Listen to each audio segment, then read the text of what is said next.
Hi, I'm Kenny Colbert with the Employers Association. Thanks for joining me for Coffee with Kenny. Today we're going to spend a few minutes talking about the Family Medical Leave Act, specifically the definition of a serious health condition under the Act.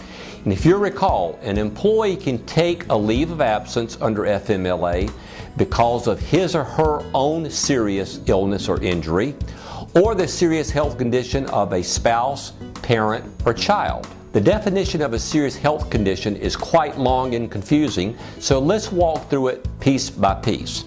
The first element is when someone spends one night in a hospital as a patient, then any subsequent absences related to that hospital stay are going to be considered as FMLA.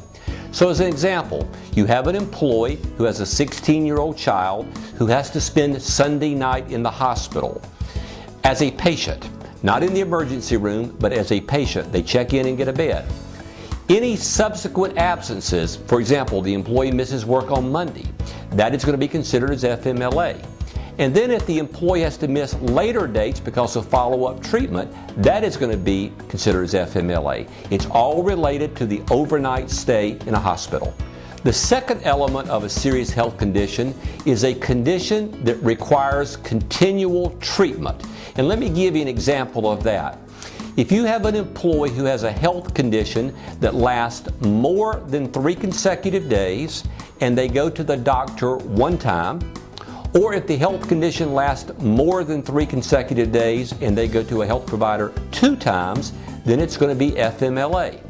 Now remember, these days of being sick or ill or hurt do not necessarily have to be work days. It's any 3 consecutive day period. So let's take a look at an example. You have an employee who typically works Monday through Friday. Let's say the employee gets sick on Friday after work, and they're sick on Saturday, Sunday, Monday, and Tuesday. That's more than 3 consecutive days, so they're well on the way to meeting the definition of a serious health condition. Now the second part has to be met. The employee has to go to the doctor at least one time and receive a regimen of continuing treatment. Or the health condition has to last more than 3 consecutive days and the employee has to make 2 doctor's visits. Now remember again, this is for the employee, the employee's parent, spouse, or child in these health conditions. Another definition of a serious health condition is pregnancy. And here's a key point to remember. Under this law, pregnancy is in essence covered from the moment of conception. So if you have an employee who gets pregnant, she may miss time because of morning sickness or prenatal treatments, etc. All of this is going to be considered as a serious health condition. So the key point is any of these absences need to be counted. Quite honestly, even your best employees who work right up until the day the baby is born will probably miss a week or so of work between doctor's appointments, checkups, morning sickness, etc. So be sure to count that as part of the 12 weeks of FMLA. On a side note related to the pregnancy and the birth of the child, remember that the father of the baby is able to take off 12 weeks of FMLA as well. So you may have a male who's employed for you and his spouse, girlfriend, etc. has a baby. This male employee may be eligible to take off up to 12 weeks for the birth of his child. Another definition of a serious health condition is a chronic condition. This is something that may require long-term medical treatment.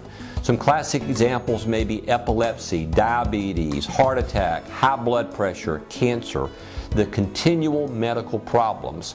So an example of that is, let's say you have an employee who has cancer and he misses 2 or 3 weeks of work because of cancer treatments, then in essence that's going to be FMLA. Well, suppose in subsequent weeks the employee is in and out a few hours here and a few hours there because of cancer treatments. That is also going to be FMLA because it is related to the cancer treatments. As you can see, the definitions of a serious health condition are quite lengthy and somewhat confusing, especially the part about the more than 3 consecutive days of absences. You have to be really careful there. If you have any questions about the definition of a serious health condition and how it relates to any of your employees, don't hesitate to give us a call here at the Employers Association. Thanks for joining us.